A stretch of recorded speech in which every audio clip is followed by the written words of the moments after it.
अबू सुफियान शाम से एक काफिला जिसमें 50,000 सोने के सिक्के और हर किस्म का माल मौजूद था लेकर मक्का जा रहा था। लेकिन दरमियान में एक बहुत बड़ा मसला था। मक्का पहुंचने के लिए उसको मदीना के पास से गुजरना लाजमी था और मदीना में मुसलमान इस काफिले को लूटने के लिए तैयार बैठे हुए थे। तो अबू सुफियान ने सोचा कि क्यों ना, एक मिनट, मुसलमान काफिला लूट रहे थे, मुसलमान कैसे काफिला लूट सकते हैं, और वो भी रमजान के महीने में। असल में बदर की जंग से 1 साल पहले जब मुसलमान मक्का से हिजरत करके मदीना गए थे तो वो अपने साथ कुछ भी लेकर नहीं गए थे सिवाय उन कपड़ों के जो उन्होंने पहने हुए थे। मक्का वालों ने इनको गुस्सा दिलाने के लिए इनकी सारी चीजें, जमीनें, घर सब बेच दिए थे।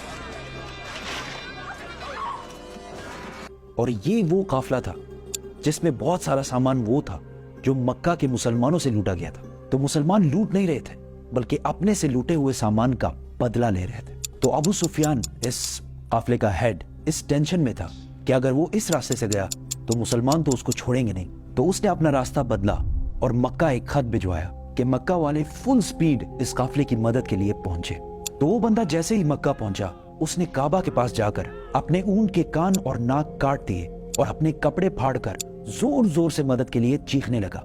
ये उस जमाने में उनका इमरजेंसी दिखाने का एक रिवाज था। मुसलमान फौज ऑलरेडी काफिले को रोकने के लिए निकल चुकी थी। अबू जहल ने उस कासिद से पूछा, कितने आदमी थे? उस कासिद ने कहा ऑलमोस्ट कोई 313 लोग होंगे। अबू जहल ने कहा हम 1000 लोग लेके जाएंगे। फिर उसने पूछा कितने घोड़े हैं, तो उस बंदे ने कहा ऑलमोस्ट कोई 2 घोड़े होंगे। अबू जहल ने कहा हम 100 घोड़े लेके जाएंगे। फिर उसने पूछा मुसलमानों की फौज में ऊंट कितने हैं, उसने कहा कोई 70 कैमल्स होंगे। We'll bring 170. अबू सुफियान का काफिला मेन रोड को छोड़कर किसी और रास्ते से निकला और मुसलमानों की फौज से बचकर भाग गया। तो अब लड़ाई करने की कोई जरूरत नहीं थी क्योंकि काफिला तो बच गया। The caravan is safe. So there is no need to fight. Not fight.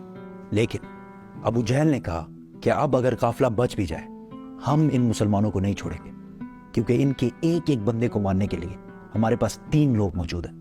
We finish them tomorrow. We fight.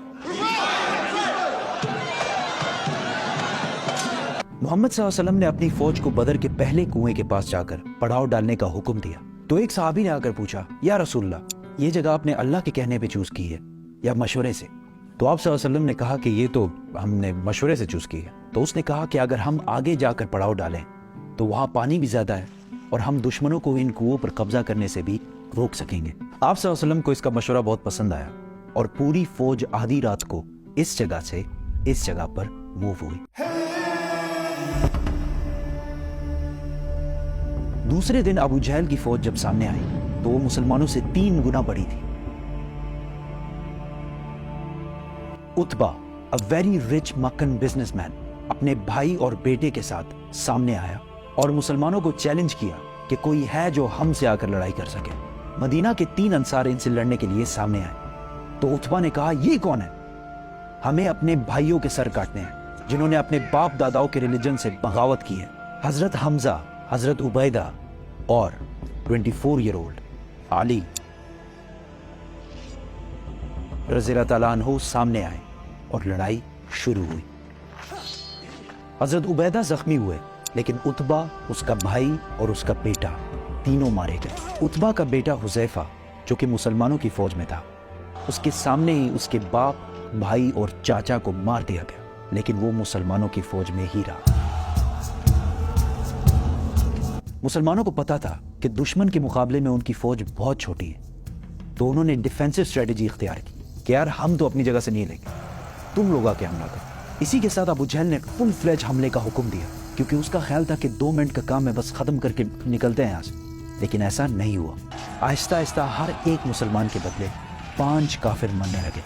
काफिरों की फौज पीछे हटी और टेंशन में पड़ गई कि यार ये हम इनसे 3 गुना ज्यादा हैं और हम इनको इनकी जगह से भी नहीं ला पा रहे। मीनवाइल मुसलमानों ने अपनी सफों को बदला और फ्रेश लोगों को सामने लाकर खड़ा कर दिया। अबू जहल ने दोबारा फुल फ्लेज हमले का हुक्म दिया लेकिन फिर वही हुआ और काफिर फौज पीछे हटने लगी।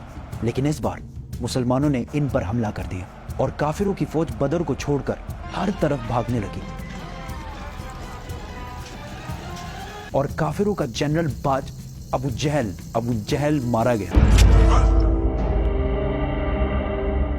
مکہ میں سارے جیت کی خبر کا انتظار کر رہے تھے، کیونکہ پچھلے 60 سال میں مکہ کے قریش کو کوئی بڑی شکست نہیں ہوئی تھی، اور آلموسٹ 65 سال پہلے انہوں نے ابرہہ کے 60,000 فوج کو بھی ہرایا تھا، اور اس کی وجہ سے پورا عرب قریش کو اپنا لیڈر مانتا تھا۔ لیکن اب مکہ کے قریش صرف 313 لوگوں سے ہار گئے تھے۔ پہلے جو لوگ جنگ سے بھاگ کر مکہ پہنچے تو ان پر کسی نے یقین ہی نہیں کیا کہ ایسا ہو ہی نہیں سکتا کہ ہم جنگ ہار گئے ہوں، لیکن آہستہ آہستہ انہیں سمجھ آنے لگی کہ وہ یہ جنگ اور پورے عرب میں اپنی عزت ہار چکے ہیں۔ ایک مشہور ویسٹرن ہسٹورین لکھتے ہیں کہ جنگ بدر سے پہلے عرب محمد کو ایک کمزور آدمی سمجھتے تھے، جس کو اپنے ہی لوگوں نے نکال دیا تھا اور وہ دوسروں سے مدد مانگتا پھرتا۔